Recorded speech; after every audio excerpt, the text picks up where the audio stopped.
عليكم، حياكم الله. قبائل رداع تحتشد بالآلاف إلى العاصمة صنعاء، وتتوعد الحوثيين إن لم يسلموا المشرف الحوثي محمد أحمد الزبيري، والذي قام بقتل الشيخ عبد الله سعيد الحميدي يوم الجمعة الماضية، وذلك أثناء ذهابه من المنزل إلى المسجد لكي يؤدي صلاة الجمعة، إذ قام المشرف محمد أحمد الزبيري بإطلاق الرصاص عليه مما أداه قتيلا، وذلك في منطقة حدة بحي عطان جنوب العاصمة صنعاء.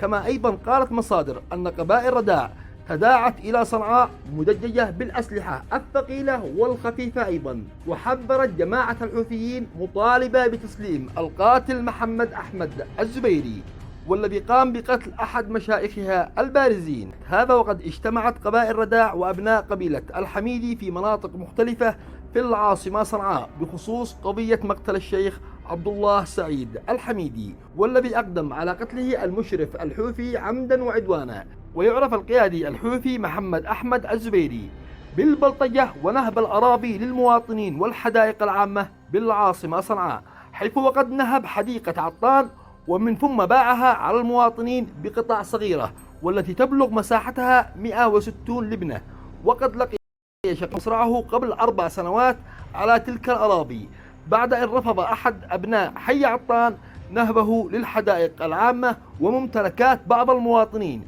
ولكن جماعة الحوثيين هي من تعطيه الضوء الأخضر، وهي أيضا من تساند هذا المشرف لنهب أراضي المواطنين. وتحياتي لكم، وفي أمان الله. الآن أصحابنا وكما ذكرت سابقا محكمين العقل والصبر ومغلبين العقل والمنطق، أنا أرى إيصال القتلة والجناه إلى يد العدالة